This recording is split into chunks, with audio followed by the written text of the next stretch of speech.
everybody. I Priyanka welcome you into the Gayanka's YouTube channel. So yesterday we have seen the difference between distance and displacement. So let's continue our chapter motion with the further topics. So आज हम सीखेंगे scalar and vector quantities. कल मैंने आप लोगों को difference में distance और डिस्प्लेसमेंट के डिफरेंस में एक पॉइंट बताया था स्केलर एंड वेक्टर क्वांटिटी का. तो वो पॉइंट हम देखेंगे. दूसरा हम देखेंगे uniform and non uniform motion and then we will see physical quantity speed, its unit and its numericals.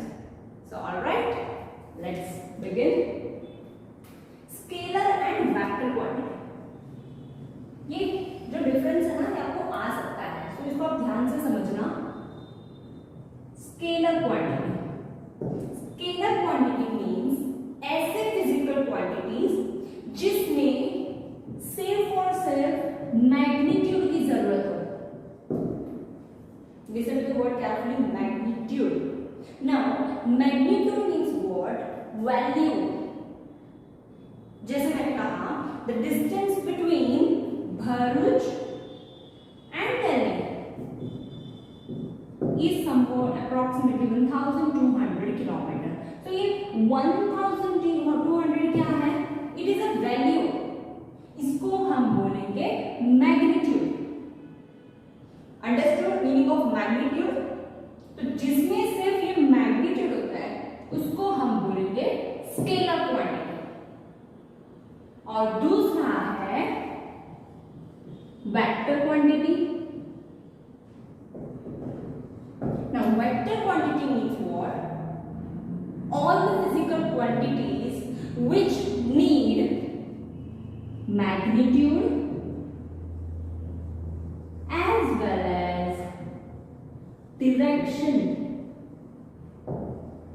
जिसमें हमें मैग्नीट्यूड की जरूरत होती है और डायरेक्शन की भी जरूरत होती है उसको डिस्क्राइब करने के लिए.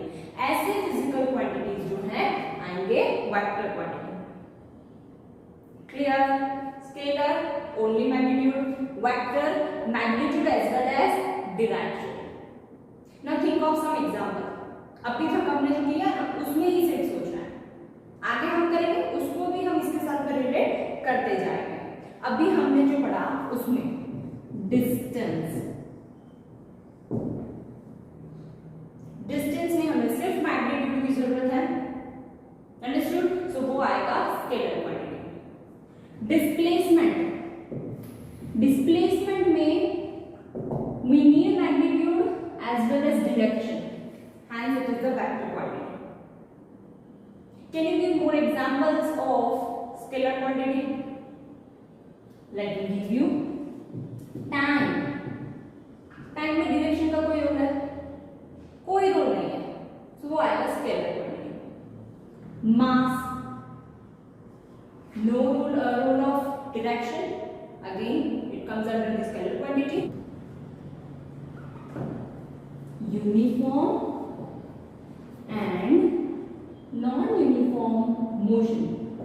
स्कूल में यूनिफॉर्म पहन के जाते हैं, so ये उस यूनिफॉर्म की बात नहीं हो रही है. हाँ, लेकिन उसके जैसा ही कुछ है. यूनिफॉर्म पहनते तो क्या होता है? सब एक जैसे दिखते हैं. सो वैसे ही इस यूनिफॉर्म मोशन में क्या होता है? फॉर एग्जाम्पल, एक पर्सन है, he starts walking at 8 o'clock. Let's say 8 o'clock को वॉक करना स्टार्ट करता है, यानी 1 hour में वो कवर करता है 3 kilometre distance. For example, okay, 8 o'clock को वो स्टार्ट करता है. 8 o'clock to 9 o'clock, 1 hour means 9 o'clock. 8 बजे से 9 बजे में वो कितना डिस्टेंस कवर कर रहा है? 3 kilometre. And then 9 to 10 another 1 hour में वापस 3 किलोमीटर कवर कर रहा है. 10 to 11 next 1 hour again he covers 3 kilometer. 11 to 12 next 1 hour again he covers 3 kilometer. So what is happening here? Every 1 hour he covers 3 kilometer distance. No change in distance, no change in time. 3 kilometre, 1 hour 3 kilometre. इसको बोलते हैं uniform motion, equal distance in equal interval of time. What is happening here? He is covering equal distance in equal interval of time, and hence this is known as uniform motion. Clear? I hope it is clear to you. और इसका opposite non uniform motion. इसमें क्या होगा? हर बार same distance cover नहीं करेगा, हर बार अलग अलग डिस्टेंस कवर करेगा। फॉर एग्जाम्पल, वही पर्सन 8 o'clock को निकला, बीच में उसका फ्रेंड मिल गया, बातें में थोड़ा टाइम चला गया, और इसीलिए 1 आवर में वो सिर्फ 1 किलोमीटर कवर कर पाया। 1 आवर में कितना किलोमीटर कवर किया उसने? 1 किलोमीटर। एंड देन 9 o'clock से 10 o'clock,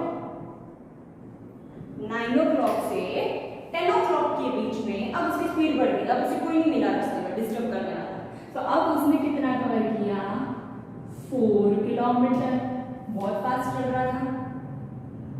फिर 10 to 11 में और उसकी स्पीड बढ़ गई चलते चलते, अब उसने 6 किलोमीटर कवर कर लिया। फिर थोड़ा टायर्ड हो गया और इसीलिए 11 to 12 में सिर्फ 2 किलोमीटर कवर कर पाया। So what's happening here? हर बार अलग अलग डिस्टेंस कवर कर रहा है, कुछ भी सेम नहीं है, और इसीलिए इसको हम बोलेंगे non uniform motion. Clear? Uniform equal distance in equal interval of time, non uniform unequal distance in equal interval of time. So this is all about uniform and non uniform motion. आप और आपके friend school जा रहे हैं, आपका friend पहले पहुंच जाता है, 10 मिनट्स पहले पहुंच जाता है, आप लोग निकले साथ में थे घर से, दोनों जन एक ही सोसाइटी में रहते हो, घर से साथ में निकले थे, लेकिन आपका फ्रेंड 10 मिनट्स जल्दी पहुंच गया, आप 10 मिनट्स लेट पहुंचे। व्हाई? क्यों हुआ होगा ऐसा? क्योंकि आपका फ्रेंड जो है वो फास्ट चल रहा होगा, उसकी स्पीड ज्यादा होगी।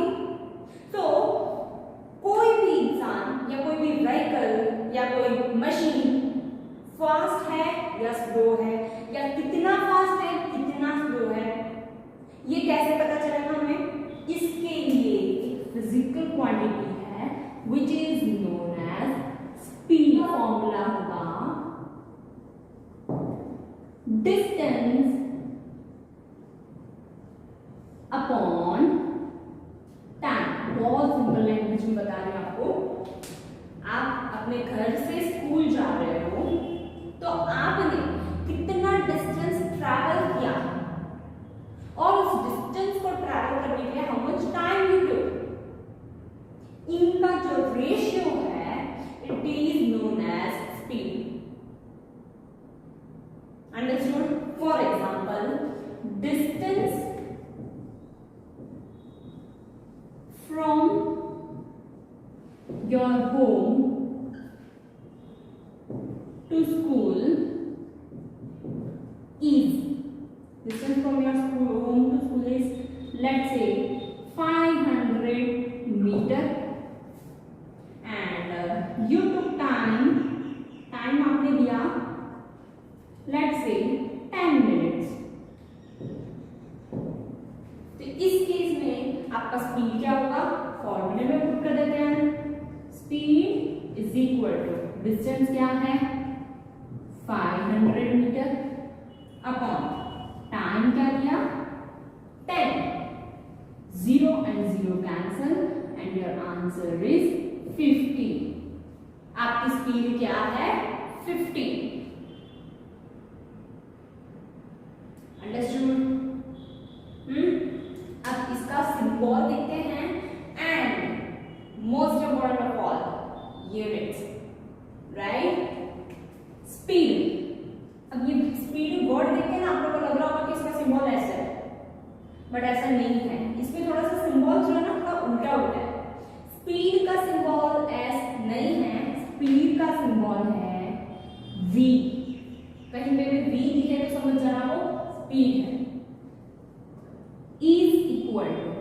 डिस्टेंस का सिंबल एस है, जिसका एस होना चाहिए था उसका एस नहीं है, बल्कि जिसका नहीं होना चाहिए था उसका एस है। डिस्टेंस का सिंबल है एस एंड टाइम का सिंबल है T. So your formula becomes v is equal to s upon t। Clear? अब इसके साथ इसका यूनिट भी देख लेते हैं। यूनिट बहुत सिंपल है, बहुत वैरायटी ऑफ यूनिट हो सकता है, लेकिन हमें याद रखना है SI unit. How? Let me show you. Distance का यूनिट क्या होता है हमारा? मीटर। टाइम का यूनिट क्या होता है? सेकेंड। डिस्टेंस का एसआई यूनिट मीटर, टाइम का SI unit second. So speed का यूनिट क्या हो जाएगा? SI unit metre per second. Okay, so speed का एसआई यूनिट क्या देखा हमने? Metre per second. और भी बहुत सारे यूनिट्स पॉसिबल हैं। क्या हो सकता है? Think of it. डिस्टेंस का यूनिट किलोमीटर, टाइम का unit hour. So it can be kilometre per hour, again it can be kilometre per minute, it can be metre per minute, it can be kilometer per second, it can be centimeter per second. Variety of units are there, but we have to remember SI unit. आप कभी भी numerical solve कर रहे हो, कोई भी sum solve कर रहे हो, आपको क्या याद रखना है? कन्वर्ट इट इनटू मीटर पर सेकंड। अगर कोई भी और यूनिट में है तो उसको मीटर पर सेकंड में कन्वर्ट करना जरूरी है। फाइनल आप दूसरे यूनिट में भी आंसर लिखो और अपना फाइनल आंसर एसआई यूनिट में भी लिखो, so that you don't have a chance to deduct marks. Conversion कैसे करते हैं? एक कन्वर्जन आपको बता देती हूँ, इजीएस्ट मेथड जिसका यूज करके आप कोई भी फिजिकल बॉडी, कोई भी यूनिट्स का कन्वर्जन आराम से कर सकते हो। फॉर एग्जाम्पल वी हैव, हमारे पास क्या है? 540 kilometre per our.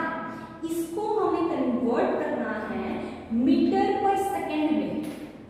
We have to convert this into metre per second. अब ध्यान से देखना, बहुत सिंपल मेथड बता रही हूँ, आपको ज्यादा लर्न नहीं करना पड़ेगा और कोई भी यूनिट में आप लर्न इसका यूज कर सकते हैं। अब इसके लिए आपको रिलेशन पता होना चाहिए। कौन सा रिलेशन?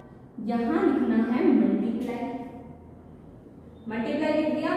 अब ये जो किलोमीटर है ना, ये किलोमीटर, इसको हमें यहां लिखना है। ये जो हमने रिलेशन लिखा है उसको हमें ऐसे लिखना है, खड़े में, और इस तरह से लिखना है कि किलोमीटर जो है वो नीचे आए। क्यों नीचे? क्योंकि जब किलोमीटर नीचे आएगा तो किलोमीटर एंड किलोमीटर कैंसिल होगा। अंडरस्टूड? सो हम क्या लिख सकते हैं यहाँ पे? 1 किलोमीटर इज इक्वल टू 1000 ऊपर 1000 मीटर। क्या लिखा हमने? 1 kilometre is equal to 1000 metre. तो क्या होगा यहां से? Kilometre kilometre cancel, right? Next दूसरा क्या है? 1 hour is equal to 3600 second. अब हमें आर को कैंसिल करना है, तब आर कैंसिल कब होगा? जब ऊपर आएगा। तो इसको हम क्या लिखेंगे? 1 hour is equal to 3600 seconds. लिख दिया। आर एंड आर कैंसिल, बचा क्या हमारे पास? 540 मल्टीप्लाई 1000 अपॉन 3600। ऐसा मेथड है जिससे आपकी कभी गलती होगी ही नहीं, अगर आपको ये रिलेशन अच्छे से पता है तो। सो आंसर आ गया 150 metre per second. Understood? 540 kilometre per our को हमने कन्वर्ट कर दिया 150 मीटर पर सेकेंड। सो आज के लिए इतना। तो आज हमने क्या क्या सीखा? Scalar and vector quantity, uniform and non uniform motion, speed, its unit, and conversion. And one last point, speed. आज हमने जो स्केलर एंड वेक्टर क्वांटिटी देखा है उसके अकॉर्डिंग स्पीड किसमें आएगा, स्केलर में या वेक्टर में? स्पीड का फॉर्मूला क्या है? Distance upon time. Distance is a scalar quantity, time is also scalar quantity, so speed is also a scalar quantity.